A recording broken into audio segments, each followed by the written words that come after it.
Welcome back to another retro feature right here on the channel. So, decade has now reached 1982.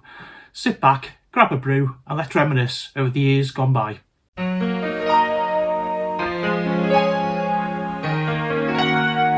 Let's start off 1982 with some famous births. The 9th of January saw Catherine, Duchess of Cambridge born. The 7th of April, Kelly Young, singer, Liberty X. 26th of April, John Lee, singer with S Club 7. The 10th of May, Adebayo Akinfenwa, who was a footballer for Wycombe Wanderers. 7th of June, Amy Nuttall, actress in the soap Emmerdale.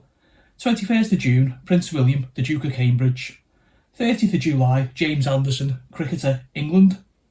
22nd of September, Billie Piper, Doctor Who actress and singer. 7th of October, footballer Jermaine Defoe. 28th of October, Matt Smith, actor, Doctor Who.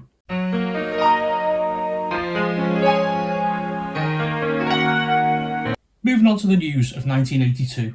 So start of the year sees ITV launch 3 new regional TV stations, Central, TV South and TV Southwest.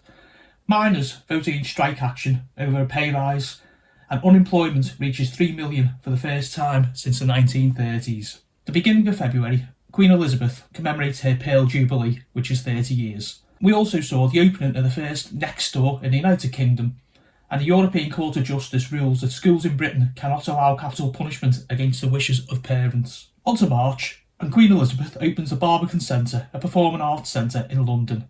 We also see the closure of the Queen Street Mill in Burnley.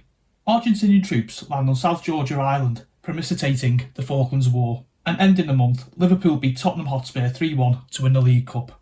As April starts, the Falkland War begins. The Eurovision Song Contest is held in Yorkshire, which saw Germany win. And the Conservatives return to the top of the opinion polls for the first time since 1979. In May, Tottenham beat Queen's Park Rangers 1-0 in the FA Cup final replay. Pope John Paul II visits the United Kingdom.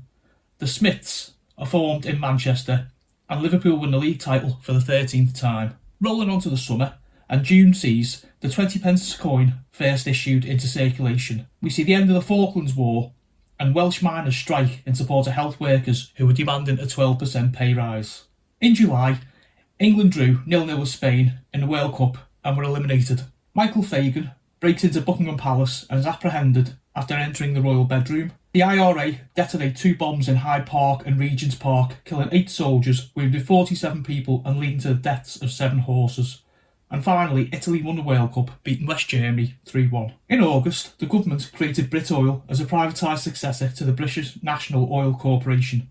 Prince William is christened William Arthur Philip Louis, and St David's Hall opens in Cardiff. September sees the announcement of an estimated 14% of the workforce now unemployed. Nigel Lawson announces that no industry should remain in state ownership, and the UK Inland Telegram Service is closed after 100 plus years. As autumn comes round, we see October. The economy climbs out of recession after 2 years. The Mary Rose, which was a flagship of Henry VII, is raised, and a victory parade is held in London to mark the end of the Falklands War. November, the Welsh language station S4C launches in Wales. The 4th terrestrial television channel, Channel 4, begins broadcasting, and unemployment remains over 3 million as a year draws to a close. And finally, in December, we see the UK release of the film Gandhi. The British colony of Gibraltar regains a pedestrian link to Spain after 13 years, and the year ends with another 1,200 jobs lost as Round Oak Steelworks closes after 125 years.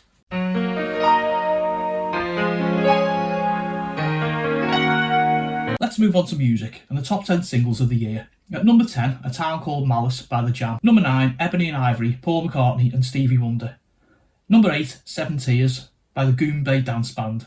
Number 7, I Don't Want to Dance, Eddie Grant. Number 6, Pass the Dutchie by Musical Youth. Number 5, Do You Really Want to Hurt Me by Culture Club. Number 4, The Lion Sleeps Tonight by Tight Fit. Number 3, Eye of the Tiger by Survivor. Number 2, Fame by Irene Cara. And the number 1 top single of the year, Come On Eileen by Dexy's Midnight Runners. Okay, and the top 10 albums of the year. Number 10, The John Lennon Collection by John Lennon. Number 9, Avalon by Roxy Music. Dare at number 8 by The Human League. Number 7, Pelican West by Haircut 100. Number 6, Love Over Gold, Dire Straits. Number 5, Rio by Duran Duran. Number 4, The Lexicon of Love, ABC. Number 3, Complete Madness by Madness. Number 2, The Kids from Fame by The Kids from Fame. And the number 1 album of 1982 was Love Songs by Barbara Streisand.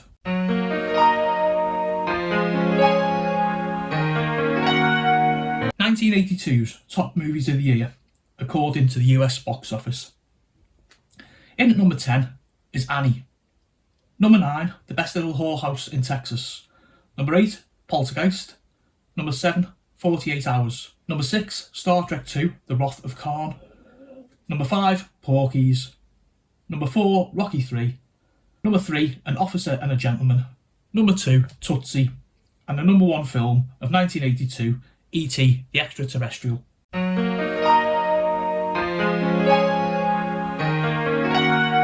Let's take a look at the television highlights of the year.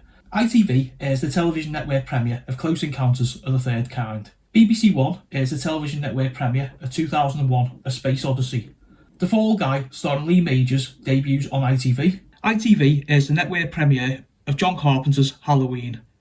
The final episode of Multicoloured Swap Shop is broadcast on BBC. ITV airs television network premiere of The Spy Who Loved Me. Cagney and Lacey makes its debut on BBC One. The final episode of children's programme Tis Was is aired on ITV. Dynasty makes its UK debut on BBC One. ITV airs the television network premiere of Alien.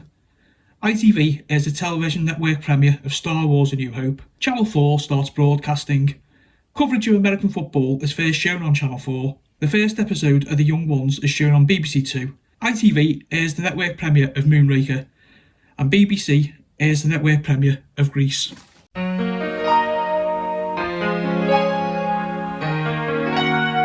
Looking at the hardware of 1982, and we see several releases. We see the release of the Sinclair ZX Spectrum, the Dragon 32, the ColecoVision console, and the Atari 5200. The highest grossing arcade game in the US was Donkey Kong.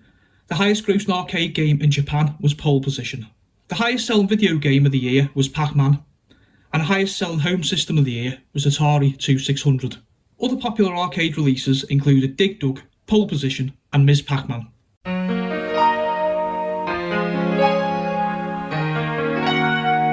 Let's close out the show with the deaths in 1982.